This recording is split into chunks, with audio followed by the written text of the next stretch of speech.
Assalamualaikum warahmatullahi wabarakatuh. Alhamdulillah, nahmaduhu wa nasta'inuhu wa nastaghfiruh wa na'udzu billahi min syururi anfusina wa sayyiati a'malina may yahdihillahu fala mudhillalah wa may yudlil fala hadiyalah. Asyhadu an la ilaha illallah wahdahu la syarikalah wa asyhadu anna Muhammadan abduhu wa rasuluh. Ya ayyuhalladzina amanu ittaqullaha haqqa tuqatih wa la tamutunna illa wa antum muslimun. Amma ba'du. Fa inna ahsanal kalami kalamullah wa khairal hadi hadi Rasulillah sallallahu alaihi wasallam wa syarrul umur muhdatsatuha wa kullu muhdatsatin bid'ah wa kullu bid'atin dhalalah wa kullu dhalalatin finnar. Para pemerhati roja, kaum muslimin dan muslimat, rahimani wa rahimakumullah. Alhamdulillah, segala puji hanyalah milik Allah, Rabb semesta alam. Salawat dan salam atas Nabi kita Muhammad sallallahu alaihi wasallam, keluarga beliau, sahabat beliau, dan umat beliau sampai hari kemudian. Para pemerhati roja, muslimin dan muslimat, rahimani wa rahimakumullah, pada kesempatan pagi ini kita kembali bertemu dan akan melanjutkan pembahasan dari buku Mendidik Anak Tanpa Amarah. Kita sampai pada bab pentingnya menjaga perasaan anak. Ada beberapa cara untuk mengungkapkan kasih sayang, cinta. Salah satu di antaranya sudah kita bahas, yaitu memberikan kecupan sayang, mencium anak.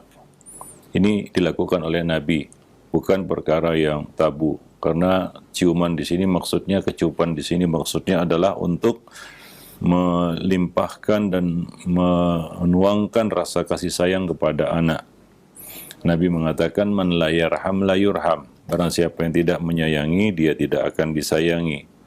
Rasulullah Sallallahu Alaihi Wasallam mencium cucu-cucu beliau dan anak-anak. Bahkan dalam satu hadis riwayat Abu Hurairah radhiyallahu anhu, ia berkata bahwa Nabi Sallallahu Alaihi Wasallam mencium Hasan bin Ali, cucu beliau. Lalu Aqra berkata, aku punya anak, 10 orang anak.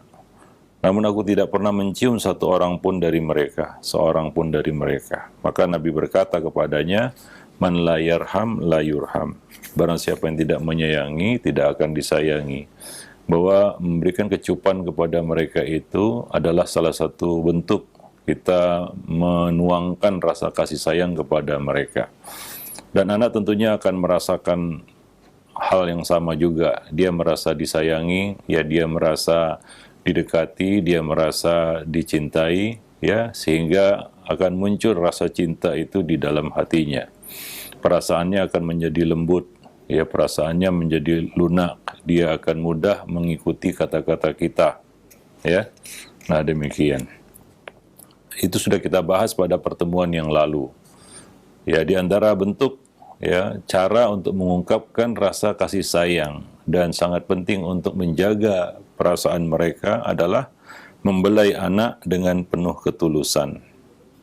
Di samping kecupan, belayan juga merupakan salah satu cara untuk mengungkapkan rasa kasih sayang kepada mereka.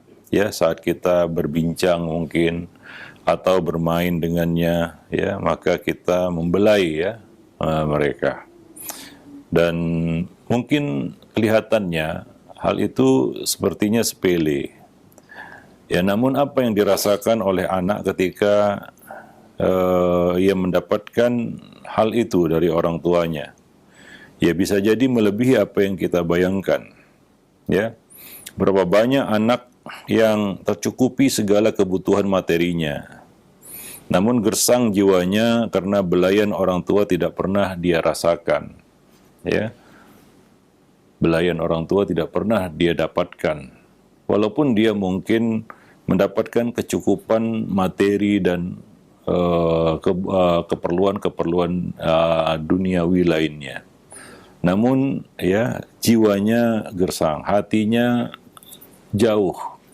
Karena dia mungkin tidak pernah mendapatkan belayan itu dari kedua orang tuanya. Dia tidak pernah merasakan itu. dia tidak pernah merasakan kehangatan belayan dari kedua orang tuanya. Ya, nah, sayangnya di sini adalah masih banyak orang tua yang kurang menyadari hal ini. Mereka enggan ya atau merasa tidak perlu melakukannya. Bahkan ada sebagian orang tua yang membiasakan anak itu kasar dan keras. Ngomong keras-keras, banter-banter, ya bersikap keras-keras juga kan begitu ya. Ini anak mau jadi apa? Ya, ya kalaulah dia tumbuh menjadi pribadi yang keras, tidak ada rasa kasih sayang, tidak ada empati, ya jangan salahkan si anak karena orang tua yang menanamkan itu kepada mereka. Ya, nah jadi perlu dilunakkan, lembutkan hati anak itu dengan cara-cara seperti ini. Ya, karena sebagian orang tua enggan atau merasa nggak perlu, ya. Bahkan anak dibiasakan dengan kekerasan, dijitak kepalanya, dipukul badannya, ditendang tubuhnya, ya. Dibiasakan dengan keras dan kasar seperti itu, ya. Nah ini tidak baik. Wah, anak saya anak laki-laki, Ustadz. Ya, walaupun anak laki-laki, Nabi memperlakukan ini kepada anak laki-laki, ya. Anak perempuan tentunya sang ibu ya tentunya lebih dituntut lagi untuk memberikan hal ini kepada mereka, ya. Karena anak perempuan tentunya perasaannya lebih halus, lebih lembut, ya. Nah demikian. Ya mungkin sebagian orang tua menganggap anak saya kan laki-laki, ya sudah kadang-kadang suka membiasakan kekasaran dan kekerasan. Itu salah. Ya, Nabi memperlakukan ini bukan kepada anak perempuan, anak laki-laki yang tumbuh bersama beliau, yang besar di bawah bimbingan dan tarbiyah beliau.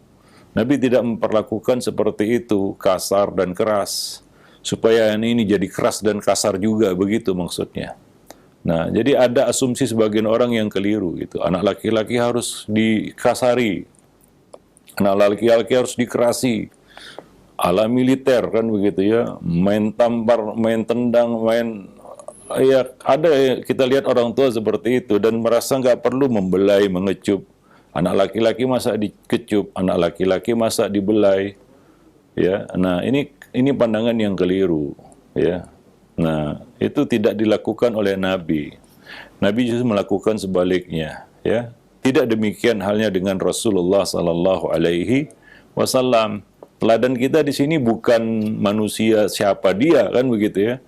Di dalam bab mendidik ya, yang menjadi teladan kita itu adalah Rasulullah sallallahu alaihi wasallam. Apa yang beliau lakukan itulah yang terbaik. Itulah yang seharusnya. Ya. Bukan asumsi kita, wah anak laki-laki harus dikasari, harus dikerasi supaya dia jadi keras dan kasar begitu. Supaya dia tidak lembek begitu ya. Tidak juga. Ya, sahabat-sahabat yang dididik, dibimbing oleh Nabi dari kecil dan diperlakukan dengan halus ya. Ya. Tidaklah menjadi lembek ketika mereka dewasa. Contohnya Hasan bin Ali, Hasan dan Husain yaitu cucu Nabi SAW. Demikian juga sahabat-sahabat lainnya yang diperlakukan Nabi secara lembut, halus. Mereka anak laki-laki dan ketika mereka tumbuh dewasa, mereka bukanlah orang yang lemah, salah. Ya kalau berasumsi bahwa memperlakukan lemah lembut anak laki-laki nanti mereka menjadi lembek, enggak, salah itu. Nabi tidak seperti itu. Dan ingat sekali lagi ingat yang menjadi acuan kita di dalam bab ini bukan orang lain, si fulan dan si fulan. Siapa si fulan dan si fulan itu? Apakah dia jadi contoh dan teladan kita di dalam mendidik? Jawabnya tidak, bukan sama sekali. Yang menjadi teladan kita di dalam bab ini adalah Rasulullah sallallahu alaihi wasallam, ya. Nah demikian, karena masih banyak orang tua yang berasumsi seperti itu, ya, dan memperlakukan anaknya keras dan kasar, hingga ini akan berpengaruh. Ya, kita mengatakan ya, bahwa perlakuan keras dan kasar orang tua kepada anak laki-laki, apalagi perempuan, ini memberikan pengaruh yang buruk. Ya, jiwa kasar dan keras itu akan muncul satu hari nanti. Nggak ada lembutnya anak itu nanti. Yang nggak mengerti empati, ya, tegaan begitu. Maka muncul perilaku menyimpang nanti ketika dia sudah dewasa, tegaan, nipu orang biasa, menjolimi orang biasa, karena dia sudah terbiasa dengan kasar dan keras dari kecil. Kita boleh katakan penyakit-penyakit rohani, kejiwaan yang dialami oleh banyak orang ketika dia dewasa, itu adalah akibat perilaku yang dia terima dari orang tuanya waktu mereka masih kecil. Ya, dididik dengan kekerasan dan kekasaran, kan begitu ya. Nah, ini tidak baik. Cara itu tidak benar. Itu salah. Ya. Nah, demikian. Ada yang mendidik anaknya ala militer begitu ya. Ini anak bukan tentara. Tentara dilatih seperti itu karena mereka akan mengemban tugas dan mereka sudah dewasa, bukan anak-anak ya. Itu salah, beda itu. Ya, wallahu a'lam bishawab. Tidak seperti itu caranya. Nabi juga panglima di medan perang. Nabi panglima di medan perang. Ya, tapi ketika berhadapan dengan anak-anak, apakah wah ini harus dengan cara seorang panglima militer begitu? Enggak juga. Salah itu. Karena sebagian orang ikhwah ya, yang notabene pekerjaan mereka militer, polisi ataupun tentara, mendidik anak mereka seperti yang mereka terima di kem latihan. Salah. Mereka bukan tentara. Ya, nanti kalau mereka sudah dewasa itu lain cerita. Ya. Tapi ketika anak-anak, mereka adalah anak-anak. Ini yang harus kita perhatikan baik-baik ya. Karena Nabi tidak seperti itu. Nabi juga panglima perang, di medan perang gagah perkasa. Ya. Nah, tapi ketika berhadapan dengan ya anak-anak itu berbeda ceritanya, ya. Tidak seperti itu. Ini anggapan yang keliru. Wallahu a'lam bishawab. Kita dapat melihat bagaimana Nabi menyentuh perasaan anak dengan cara membelai kepala mereka dengan tulus. Hingga mereka merasa mendapatkan sentuhan kasih sayang dan kelembutan. Keberadaan anak benar-benar dihargai. Ia merasa orang tua menyintainya, ya orang tuanya menyintainya dan memberikan perhatian kepadanya. Nah, itu yang perasaan yang dia dapatkan dari orang tuanya. Ibnu Abbas menceritakan bahwa Rasulullah Shallallahu Alaihi Wasallam mengunjungi kaum Ansar, lalu memberi salam kepada anak-anak mereka serta membelai kepala mereka. Ini Nabi, ya, itu tidaklah menjatuhkan wibawa sebagai beliau adalah seorang kepala negara dan panglima perang, ya, yang berada di garda terdepan, di garis depan berhadapan dengan musuh. Ya, tapi ketika beliau berada di tengah anak-anak, maka beliau adalah seorang pendidik yang sangat santun, lembut dan penuh kasih sayang. Nah, ini yang perlu kita perhatikan ya. Nah, jadi sebagian orang tua yang menganggap bahwa ini kan anak laki-laki ini, bukan anak perempuan. Anak perempuan tentunya lebih perlu lagi kasih sayang dan kelembutan. Karena jiwa mereka yang lembut, ya. Karena sebagian orang tua mungkin punya pendapat, wah kalau anak laki-laki beda dengan anak perempuan. Anak laki-laki harus dilatih keras, dilatih kasar, gitu ya. Nah, ada juga seperti itu. Ya, ada banyak itu ya. Kita lihat dan kita saksikan asumsi seperti itu. Dan mereka menganggap mungkin apa yang mereka lakukan itu benar. Ya, supaya nanti dia jadi laki-laki yang jantan begitu ya. Dan ya enggak seperti itu ya. Nabi memperlakukan ini kepada anak-anak ya. Ya, kalau ini nanti ujungnya negatif ataupun ya tidak baik, Nabi tidak akan melakukannya. Kalau dia tidak baik bagi anak laki-laki dan anak laki-laki seharusnya tidak diperlakukan seperti itu, Nabi tidak akan melakukannya. Ya. Para pemerhati rojak kaum muslimin dan muslimat yang dimuliakan Allah.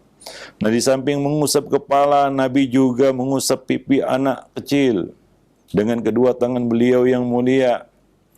Ya, ini merupakan wujud bentuk mengungkapkan rasa kasih sayang kepada mereka. Dan ini merupakan bentuk perhatian kita kepada anak dan untuk membahagiakan hati mereka, ya, membahagiakan hati mereka. Mereka masih kanak-kanak, kasihan kan, kecil-kecil sudah diperlakukan dengan kasar dan keras. Ini kecil nggak bahagia, ya tua nanti belum tahu bagaimana nasibnya. Ya, para pemerhati roja kaum muslimin dan muslimat yang dimuliakan Allah. Jabir bin Samurah menceritakan kepada kita ketika dia itu masih kecil waktu itu. Yang kala itu beliau masih kecil, masih kanak-kanak. Jabir menceritakan pengalamannya ya. Aku mengerjakan salat zuhur bersama Rasulullah sallallahu alaihi wasallam.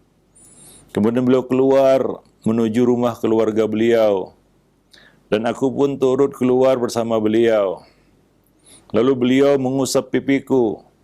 Kemudian ada dua anak kecil yang menghadap beliau. Lalu beliau pun segera mengusap pipi mereka, membelai pipi mereka satu persatu.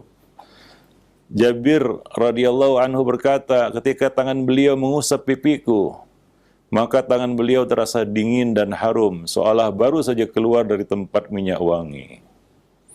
Ya, coba lihat bagaimana Nabi memperlakukan adil anak-anak tersebut dan tidak membeda-bedakan di antara mereka. Dan coba lihat bagaimana Nabi melakukan pendekatan ya kepada anak-anak ini sehingga mereka anak-anak ini dekat dengan Nabi dan Nabi dekat dengan mereka. Ya'lif wa yu'laf. Dan dari situ akan tumbuh ya kita katakan kedekatan, kasih sayang. Ya, dari anak itu kepada orang tuanya juga. Ya, dan ini adalah momen yang diingat oleh Jabir bin Samurah sampai ia dewasa, momen ini. Ya, tentunya hadis ini diceritakan oleh Jabir bin Samurah ketika ia sudah dewasa. Ini menunjukkan bahwa momen itu adalah momen yang sangat spesial dan istimewa, momen yang selalu dikenang ya oleh beliau. Nah, ternyata begitu cara Nabi mendidik anak, begitu cara Nabi bermuamalah dan berinteraksi dengan anak-anak, ya. Nah, demikian. Wallahu a'lam bishawab. Ya mungkin kekerasan dalam hati kita itu mungkin karena perlakuan keras orang tua kita dulu kepada kita. Ya kita yang sudah dewasa hari ini, kadang-kadang hati kita itu keras kan begitu ya, nggak bisa diomongi juga, dinasihati juga nggak gampang nerima. Itu mungkin karena, ya, boleh jadi itu karena perlakuan kasar dan keras orang tua sewaktu kecil.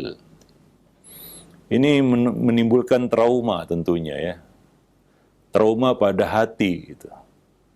Dan ya tentunya berbeda-beda ya pengaruhnya. Ada yang sangat traumatis ya sehingga mungkin ya dia bersikap kita katakan ingin membalas dendam terhadap apa yang sudah dia terima waktu kecil dari kekerasan dan kekasaran. Ini yang terburuk tentunya kan begitu ya. Ada pengaruhnya walaupun ya sedikit, tapi itu pasti ada.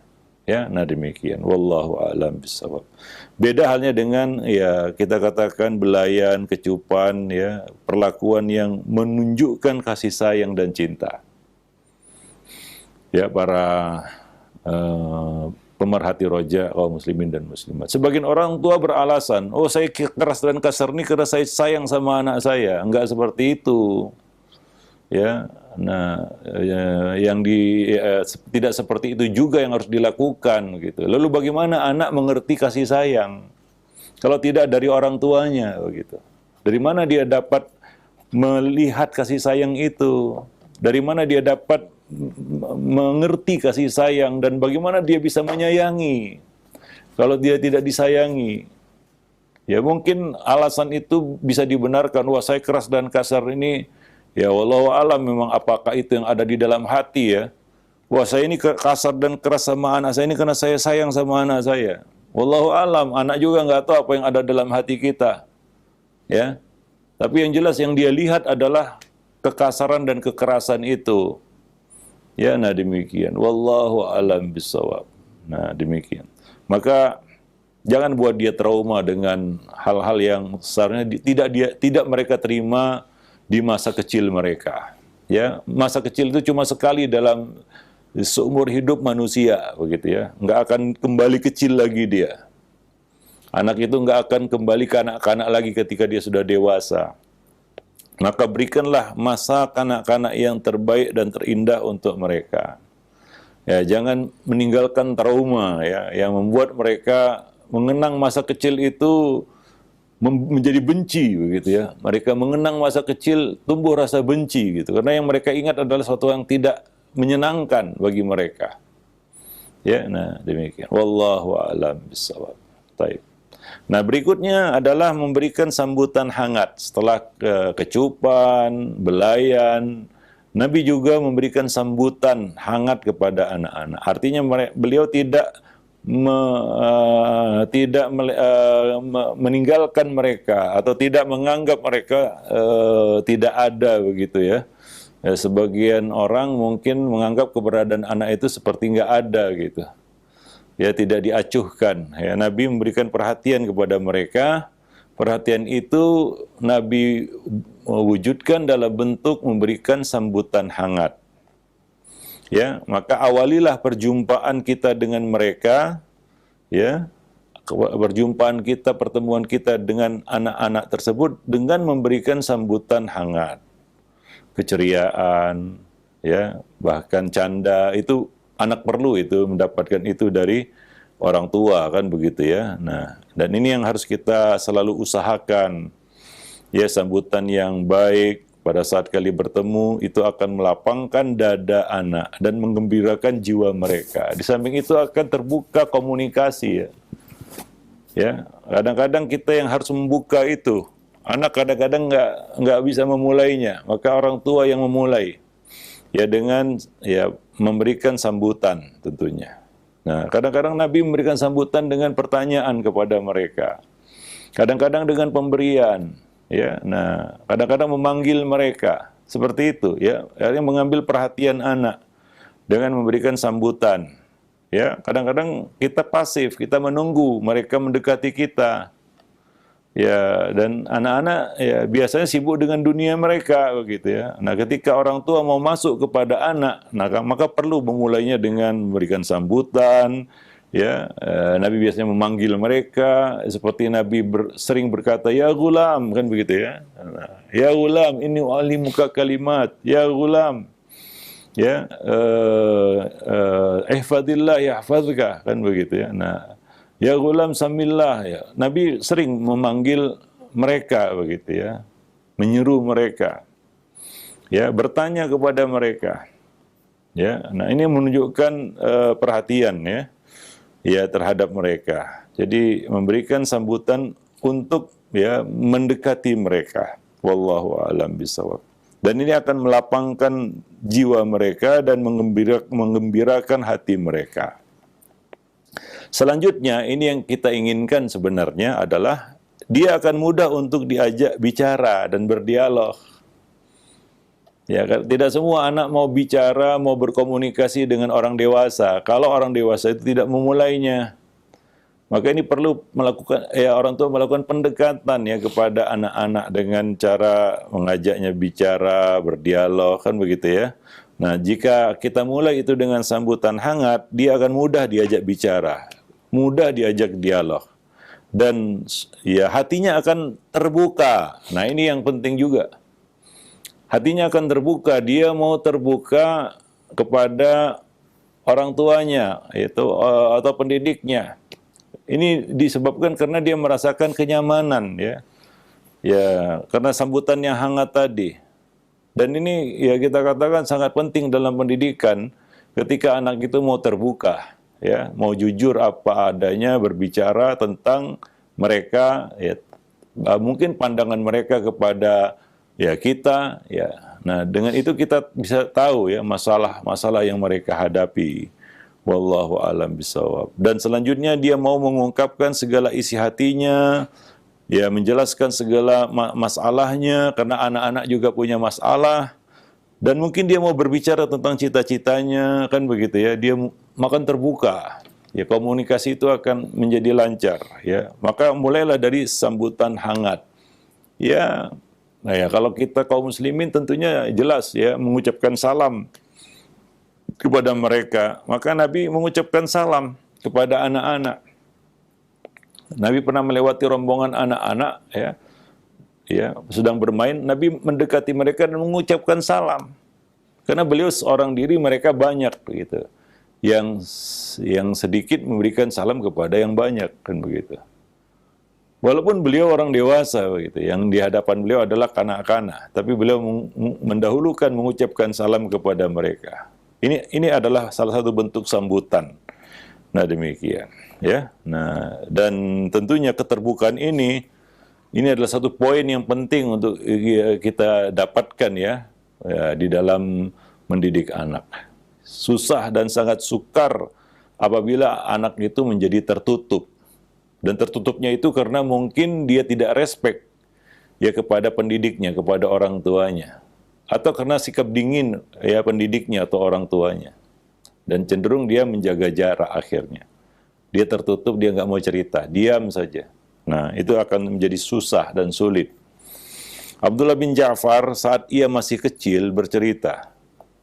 Kalau tadi Jabir bin Samurah, nah ini sekarang Abdullah bin Ja'far.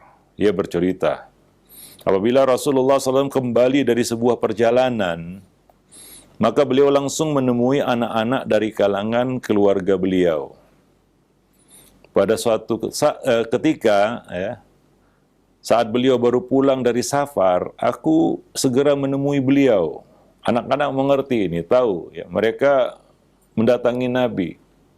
Nabi pulang dari safar. Ya, biasanya Nabi safar juga untuk perang ya, untuk berperang. Ya. Lalu Nabi membawaku di depan beliau. Lalu datang pula salah seorang dari putra Fatimah, Al-Hasan atau Al-Husain. Hingga akhirnya aku diletakkan di belakang beliau dan kami bertiga memasuki kota Madinah di atas hewan tunggangan. Nah, ini Nabi SAW. Ya. Ya, mengajak anak itu naik ke atas tunggangan beliau ya. Dan menyambut beliau ya, menyambut mereka dan mereka menyambut Nabi karena mereka mengerti ya karakter Nabi, mereka tahu Nabi. Maka Abdullah bin Ja'far mendatangi Nabi. Ya, kalau kebiasaannya baru pulang dari safar, anak-anak diusir, nggak ada hadiah, ya sana nanti capek ini. Ya, tentunya anak-anak tidak akan mendatangi kita ketika kita pulang dari safar. Kalau itu kebiasaannya kan begitu ya, nggak mau diganggu, ya alasannya capek kan begitu ya. Tapi Nabi untuk anak-anak, beliau ya menerima mereka. Itu kebiasaan Nabi. Hingga Abdullah bin Ja'far tahu kebiasaan itu, hingga ia mendatangi Nabi pulang dari safar. Kadang-kadang anak-anak nggak tahu ya pulang dari safar apa begitu. Nah, boleh jadi ini safar ketika Nabi pulang dari sebuah peperangan sebagai panglima, gitu ya. Tapi begitulah Nabi memperlakukan anak-anak, ya, ya dengan penuh kelembutan dan kehangatan. Ya, beliau membonceng mereka dan masuk ke kota Madinah bersama-sama. Ya, masuk ke kota Madinah bersama-sama, membonceng anak-anak tersebut. Wallahu a'lam bishawab. Taib, ya. Ini adalah salah satu bentuk yang bentuk kasih sayang ya dan cinta yang perlu kita ungkapkan dengan sambutan yang hangat kepada anak-anak. Wallahu a'lam bishawab. Nah, mungkin ambil di sini materi kita pada kesempatan pagi ini ya. Berikutnya kita akan masih bicara tentang menjaga perasaan anak dengan bermain dan bercanda dengan anak ya. Ini bab yang penting juga ya, bagaimana orang tua ya perlu ya kadang-kadang bermain dan meladeni mereka ya untuk bermain bersama begitu dan bercanda gitu ya. Ya, mereka kadang-kadang perlu juga hal-hal yang membuat mereka tertawa, membuat mereka tersenyum ya. Nah, manusia juga ada selera humornya kan begitu ya. Nah, anak-anak juga demikian, dia suka kepada hal yang lucu ya. Maklumlah anak-anak, maka perlu bercanda dengan anak. Dan meladeni mereka untuk bermain bersama. Ini yang dilakukan oleh Nabi, dan itu tidak menjatuhkan martabat wibawa Nabi, bukan perkara yang ya kita katakan khawarimul muru'ah, bukan. Yang dapat mencederai muru'ah, enggak. Ya bagi sebagian orang enggak pantas saya main-main sama anak, lari-lari sana sini sama anak-anak, enggak. Itu justru dilakukan oleh Nabi SAW. Nanti akan kita bahas itu ya pada pertemuan yang akan datang insya Allah. Pentingnya bermain bersama anak, meladeni mereka bermain, bahkan kita yang mengajak mereka bermain ya lebih-lebih lagi anak yang mengajak kita bermain, ya ladeni dia, ya ya sebisa kita, ya demikian juga bercanda, ya anak juga perlu canda, ya kita juga kadang-kadang perlu itu juga untuk melepaskan kepenatan jiwa, hati, kan begitu ya, perlu canda, ya dan itu tidaklah negatif selama itu adalah hak. Ya, Nabi berkata, inilah amzah, walakin la akulu illa haqqan. Aku juga bercanda dan aku tidak bercanda kecuali mengatakan yang benar. Wallahu a'lam bishawab. Baik, subhanakallah bihamdik, asyhadu an la ilaha illa anta, astaghfiruka wa atubu ilaik. Alhamdulillah, baik, syukuran jazil khair atas materi yang telah disampaikan oleh Al-Ustadz di pagi hari ini. Masih dari subtema mengenai pentingnya menjaga perasaan anak dari buku parenting, yaitu mendidik anak tanpa amarah. Mudah-mudahan jadi ilmu yang bermanfaat untuk kita semua. Baik, untuk selanjutnya kami akan ajukan beberapa pertanyaan yang berada di pesan WhatsApp. Mungkin bagi Anda juga yang ingin bertanya perihal pembahasan kita di kesempatan pagi hari ini, Anda bisa mengirimkannya di nomor layanan chat, ya, di pesan WhatsApp. Baik, kesempatan pertama Ustadz, ada pertanyaan. Assalamualaikum warahmatullahi wabarakatuh. Ya Ustadz, apakah anak-anak sekolah yang suka tawuran pada dasarnya dilatar belakangi karena didikan orang tuanya semasa kecil dengan kekerasan, ataukah itu lebih besar pengaruhnya dari teman-teman sekitarnya di sekolahnya walaupun tadinya dia berperangai baik? Ya, dua-duanya tentunya ya punya pengaruh. Pendidikan masa kecil boleh jadi dia anak yang lahir dari keluarga broken home, tidak dapat perhatian dan kasih sayang dari orang tua, atau orang tua mendidiknya dengan cara yang salah, ya, dengan cara yang keras dan kasar tadi. Atau yang ketiga, yaitu pengaruh yang terjadi setelah dia beranjak mungkin remaja, anak remaja. Nah, kadang-kadang orang tua itu justru lengah ya pada saat anak itu menginjak usia remaja. Mungkin entah karena udah capek mendidiknya dari kecil ya, kemudian para remaja ini luput dari perhatian orang tua, merasa tidak perlu lagi dididik, sudah bisa dilepas begitu ya. Padahal tidak, nggak boleh dilepas, mereka harus tetap didampingi. Tapi perlakuannya bukan seperti anak-anak lagi, kan begitu. Nah ini yang kadang-kadang orang tua itu keliru. Ya, maka ada buku yang kita tulis juga, ada apa dengan remaja ya, membangun interaksi positif dengan remaja. Remaja itu unik sebenarnya, satu marhalah fase yang harus dimengerti juga oleh para orang tua ya, karena di situ ada ya apa namanya kita katakan gejolak-gejolak yang kadang-kadang anak remaja itu sendiri nggak mengerti gejolak yang terjadi pada dirinya, dan itu perlu diarahkan oleh para orang tua. Nah, kebanyakan orang tua justru lengah dan lalai ketika anaknya remaja, lalu dia berkata, kamu sudah besar, dilepas. Nah, ini salah. Ini dia menjadi mangsa lingkungan dan pergaulan. Ya, dia menjadi korban lingkungan dan pergaulan, alias korban pergaulan. Nah, padahal orang tua ini sudah mendidiknya dengan baik ya dari kecil ya. Begitu remaja dilepas. Ya, nah ini yang keliru ya. Nggak boleh dilepas sebenarnya. Ya, tapi kita harus mendampinginya terus. Ya, mencermati apa perubahan-perubahan yang terjadi pada anak-anak remaja ini. Ya, apalagi remaja zaman sekarang ya. Ya, tentunya lebih besar lagi tantangannya ya, lebih banyak lagi ya kita katakan fitnah-fitnah ataupun bahaya-bahaya yang mengancam mereka hari ini ya, wallahu a'lam bishawab. Nah, mungkin itu ya, dua-duanya ada peran di situ. Nah, ketika anak itu menyimpang ya dari perilaku yang seharusnya sewajarnya, menyimpang dari fitrahnya ya, menjadi orang yang kasar, keras dan liar jiwanya, ini pasti ada yang salah ini ya pada anak itu. Wallahu a'lam bishawab. Nggak mungkin nggak ada yang salah, pasti ada yang salah. Karena perbuatan itu nggak benar ya, tawuran apa itu nggak benar, apalagi mengganggu orang, apalagi membahayakan orang, apalagi bukan hanya sekedar membahayakan, tapi bisa menghilangkan nyawa orang. Nah ini nggak main-main, ini serius ya. Orang tua nggak bisa, wah itu dia udah besar dia ya biarkanlah dia berbuat sendiri, nggak, itu salah, pandangan yang keliru. Ya, anak tetap harus ditempel, apalagi zaman sekarang. Wallahu a'lam bishawab. Nah, iya baik, terima kasih banyak atas jawaban dan nasihat Al Ustadz. Dan selanjutnya yang kedua kami ajukan ada pertanyaan. Ya Ustadz, bagaimana cara menunjukkan rasa tidak suka orang tua kepada teman-temannya yang ia bergaul dengannya dan ia suka bawa ke rumah? Apakah kita langsung mengatakannya kepada anak tersebut bahwa kita sebagai orang tua tidak suka kepada anak tersebut, atau bagaimana supaya tidak menyinggung perasaan anak?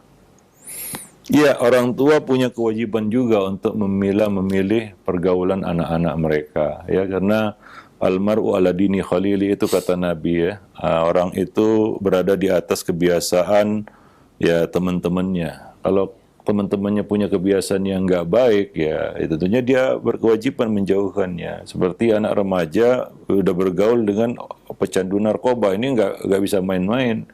Ya, dia harus proteksi itu, ya. Atau anak-anak bergaul dengan anak-anak yang nggak kurang terdidik dan cenderung liar. Nah, ini juga harus diproteksi, ya. Nah, jangan sampai anak kita jadi korban pergaulan yang tidak baik, yang tidak benar, kan begitu, ya. Sedikit banyak pasti dia akan terpengaruh itu. Ya, pilihlah, ya, makanya ini ya perlu perhatian orang tua yang membawanya ke lingkungan pergaulan yang baik, kan begitu, ya, memperkenalkan dengan si fulan dan si fulan, dekat dengan si fulan dan si fulan dengan cara yang halus tanpa dia ketahui dan dia sadari bahwa kita telah mengarahkan lingkungan dan pergaulannya, ya, ya, mengarahkan dia di dalam memilih teman-temannya begitu. Wallahu a'lam bishawab. Ya. Nggak perlu juga terlalu vulgar kita katakan di fulan itu jahat, nanti dia salah tangkap juga, kan begitu, ya. Dia salah terima juga dari kita, ya, dan ya, tentunya nggak baik juga akhirnya, kan begitu. Wallahu a'lam bishawab. Ya, pendekatan lebih halus lagi saja Iya, seperti itu. iya. Misalnya dengan ya kita katakan kita menjadi, ya, orang sekarang bilang mak comblang, gitu, ya. Mempertemukan dia dengan teman-teman yang soleh, kan gitu, ya. Kita yang menjadi medianya, gitu, ya. Ya, supaya dia dekat dengan si fulan dan tidak dekat dengan si fulan, ya. Anak itu kan dia nggak ngerti juga, ya. Ya, kepada siapa dia bergaul dia nggak ngerti, kan, gitu, ya. Yang jelas orang mendekati dia mendekatinya, kan begitu. Ya, belum tentu orang-orang yang mendekatinya itu baik, kan begitu. Nah, maka di sini perlu, ya, peran orang tua, ya, untuk men-setting, ya, mengkondisikan lingkungan dan pergaulan anak. Wallahu a'lam bishawab. Iya baik, terima kasih banyak atas jawaban dan nasihatnya. Demikian, dan selanjutnya kami ajukan ada pertanyaan, mungkin agak sedikit yang menyimpang pertanyaannya. Ya Ustaz, apakah termasuk mainan terlarang jika ada gambar makhluk hidup di dalamnya seperti buku mewarnai dan puzzle atau boneka yang berbentuk binatang, Ustaz? Itu nggak masalah bagi anak-anak sebenarnya, ya. Nabi membiarkan Aisyah bermain boneka, ya. Itu hal yang dari situ Syalbani mengatakan untuk pendidikan anak, ya, tidak mengapa gambar makhluk bernyawa itu, bahkan boneka, ya, boneka makhluk hidup, ya, bukan boneka ya boneka apa begitu, ya. Bahkan yang sifatnya imajinatif, ya, boneka kuda ada sayapnya, gitu, ya. Ya, anak-anak yang seperti itu, ya, anak-anak dengan imajinasi mereka, ya, itu mainan bagi mereka, ya. Nah, demikian juga sahabat ketika melatih anak-anak untuk berpuasa, mereka memberikan mainan, ya, dari bulu, ya. Nah, dan sejenisnya. Jadi untuk anak-anak itu nggak jadi masalah, apalagi untuk pendidikan, ya, itu nggak jadi masalah sebenarnya.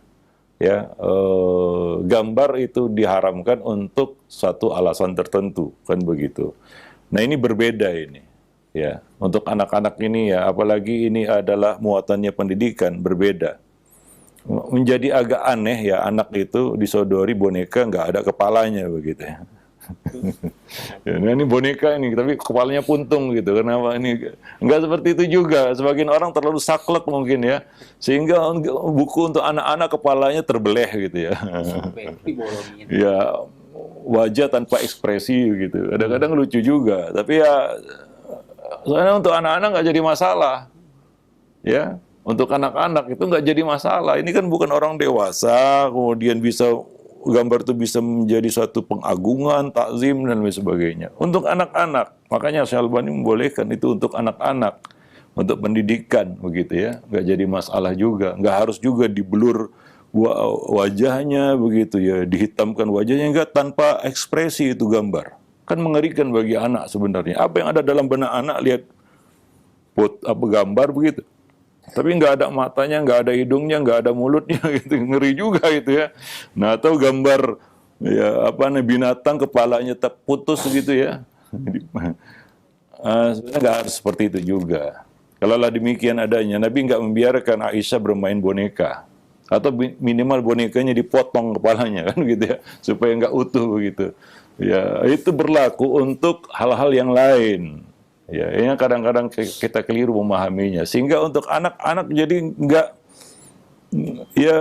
nggak sempurna menerima pelajaran itu. Ya, dia nggak ngerti ekspresi gembira dari gambar yang dilihatnya kan gitu ya, ekspresi sedih, ekspresi bagaimana gitu. Gimana anak itu melihat gambar buku untuk pelajaran mereka, gambar bercerita, buku cerita lah kita katakan ya. Ya, dia tidak mengerti ini orang lagi marah, ini orang lagi senyum, ini orang lagi gimana gitu. Karena nggak ada matanya, nggak ada hidungnya, nggak ada mulutnya, nggak ada ekspresinya. Menakutkan sebenarnya. Ya, oh Ustadz, itu kan nggak boleh. Itu nanti kalau dia sudah dewasa, dia ada perkembangan usia begitu ya. Jika kita mungkin untuk anak yang sudah dewasa, yang sudah 17 tahun ke atas lah kita katakan ya, kita omongin nggak boleh lagi ada gambar yang nggak perlu, dia bisa paham ya. Mau gambar gak ada matanya itu nggak jadi masalah baginya, tapi bagi anak-anak itu agak aneh sebenarnya ya, agak aneh dan ganjil sebenarnya. Wallahu a'lam bishawab. Tapi kebanyakan orang yang buat buku anak-anak membuatnya seperti itu. Saya juga nggak paham itu. Ya, ini bagi anak-anak ya, ini kan buku untuk anak-anak, bukan untuk orang dewasa begitu. Apa yang ada dalam benak mereka melihat gambar seperti itu? Apakah penekanannya adalah dia harus tahu saat itu bahwa gambar itu haram? Apakah penekanannya pada anak-anak untuk itu? Atau dia di sini belajar ekspresi dari apa yang dia lihat? Penekanannya apa sekarang? Jadi agak aneh juga kalau buku-buku untuk anak-anak, buku cerita lagi ya hilang semuanya gitu. Menakutkan juga. Dia nggak bisa belajar ekspresi apa ini. Gambar yang dia ini sedang apa gitu, dia nggak paham gitu ya. Apalagi nggak ada kepalanya, itu lebih menakutkan lagi gitu ya. Ada juga ya, nggak ada kepalanya sama sekali gitu ya. Wah. Untuk anak-anak penekanannya bukan itu. Ini kadang-kadang kita keliru. Wallahu a'lam bishawab ya. Nah, mohon perhatian juga ya kepada para pendidik dan lain sebagainya. Dan juga para penerbit juga kan. Ya, penerbit yang untuk buku untuk anak ya. Jadi aneh seperti itu. Sekarang yang mau ditekankan pada anak, gambar itu haram atau pelajaran yang akan dipelajarinya dari gambar itu. Dan bagi anak tentunya buku bergambar itu lebih menarik ya begitu ya. Pasti itu yang diambil daripada buku tulisan seperti ini. Ini kan untuk orang dewasa. Saya penekanannya apa? Apakah dia harus tahu bahwa gambar itu haram? Apakah masanya untuk menjelaskan itu pada saat itu atau apa? Wallahu a'lam bishawab. Ini perlu dikaji lebih dalam lagi para pendidik dan orang-orang yang terlibat di dalam dunia pendidikan. Untuk anak-anak ya, kita bicara ini untuk anak-anak bukan untuk orang dewasa gitu ya. Yang memang dia harus tahu bahwasanya gambar itu diharamkan karena alasan ini dan itu.